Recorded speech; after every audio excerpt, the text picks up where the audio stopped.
Oh. Kasi alam na nila. Alam na nila yun. Hinihintay lang namin aminin mo. So when you tell your staff, when you tell your team, actually hindi nga ka marunong dyan eh.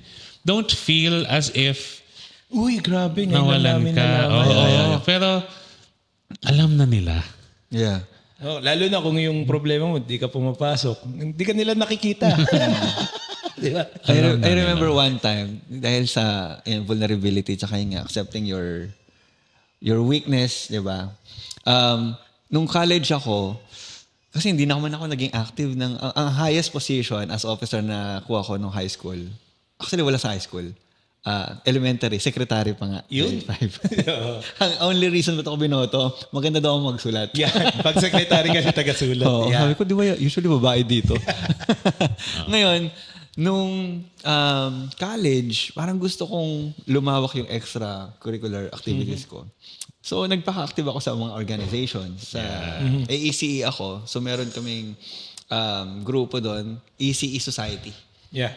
And maraming, kasi ang maganda yung... Red yung, Ants. Di ba yun sa BSU? Red Ants? Red Ants. Hindi ako familiar sa... Ay, di ka nga pala BSU. Yeah. Sorry. Lasal ka nga Lasal pala. yan, Sorry. Animo. So, ngayon... Huwag ka magmumura, bro. Ano daw? Animo kasi. Huwag daw magmumura.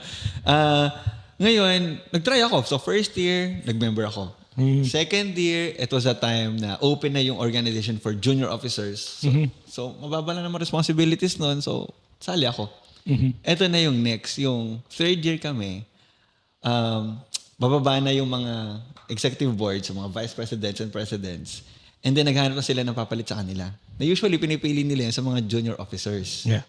Kasi sila yung exposed na. Ngayon, kulang na, kompleto na yung lineup. Ang kulang na lang yung Vice President for Membership. Na ngayon, ang tawag na doon, Vice President for Human Resources. And then, ako yung pinipeg nila. Ayoko doon kasi ang gusto ko sa drawing, sa publicity, sa promotions. Eh, kompleto na yon. Sabi niya, RJ, sayang naman yung spot. Tapos, sabi ko, hindi ko yata alam yung gagawin ko dyan eh. Parang hindi ako marunong dyan. Tapos sabi niya, oo nga, parang may nag-agree. Oo nga, wag ka nang hindi mo pala alam yung gagawin mo dyan. Tignan mo nga yung... tignan mo nga yung magraran ng president, oh. Kaya-kaya niya. Barkada ko yun. So, shout out. Maganda naman yung ending nito, brother. So, may nagsabi sa kanya, shout out kay Kevin.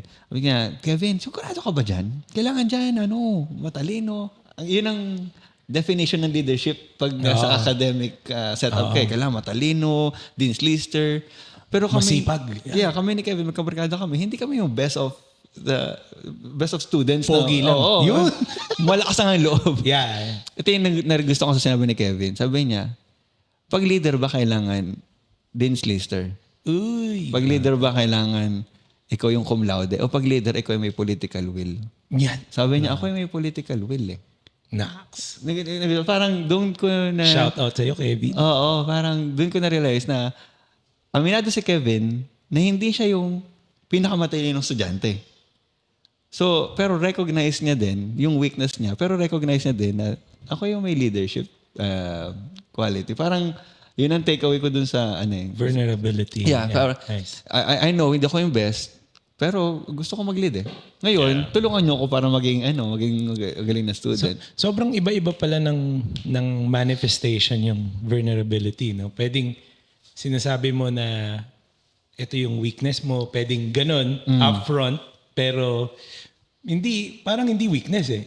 Di ba? Parang hindi ako yung pinakamatalino, pero I have this other quality. So, vulnerability pa rin naman yun. Correct. So, may question ako doon sa Johari window. Mauubos mo kaya yung mga traits na hindi alam ng mga tao?